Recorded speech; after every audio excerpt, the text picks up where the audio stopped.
पढ्नु त एकजनाले एउटा मिश्रणमा रक्सी रक्सी र पानीको अनुपात 4:3 छ।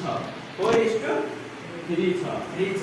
यदि 5 लिटर पानी थप गरियो भने सो अनुपात 4:5 मा परिणत हुन्छ। त्यस मिश्रणमा रक्सी कति होला? के बुझ्नु भयो यो क्वेशन? तपाईँ भन्नु त, जोडले बसेर भन्नु। जोडले मुखमा खाएर आउनु न, राति बिहान अलि खाएर आउनुपर्छ। यो क्लास त्यति एक्टिभ हुनुपर्छ।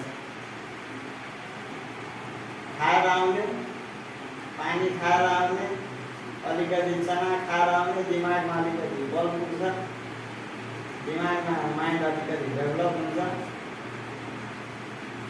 सब छ।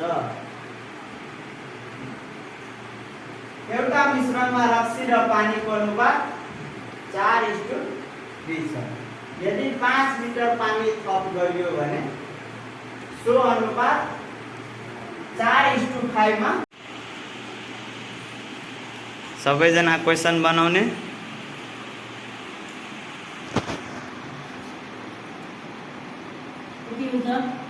यसमा x कन्सिडर गर्नुपर्छ। गेट्स फोर प्रोपोर्सन x कन्सिडर गरेर 4/9/12 x गरेर 27 आयो।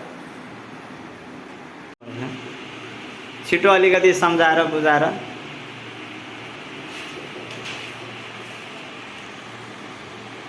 यसरी दिएको छ भने यसलाई क्रस मल्टिप्लाई गर्नुपर्छ। 4x × 5 बराबर 4 × 3x + 5। अब 4 5 20x, यसलाई मल्टिप्लाई गर्नुपर्छ। यो कोड सबैले केही छ भने कुन साइन मल्टिप्लाई 4 3 = 12x + 4 5 = 20।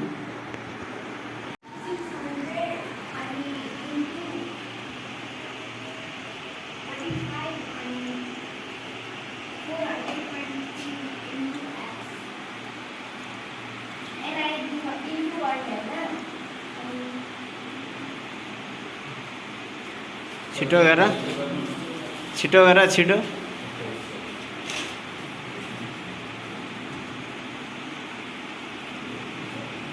त्यहाँ के गर्नुपर्छ? डिभाइड गरेर काट्दिनु हुन्छ।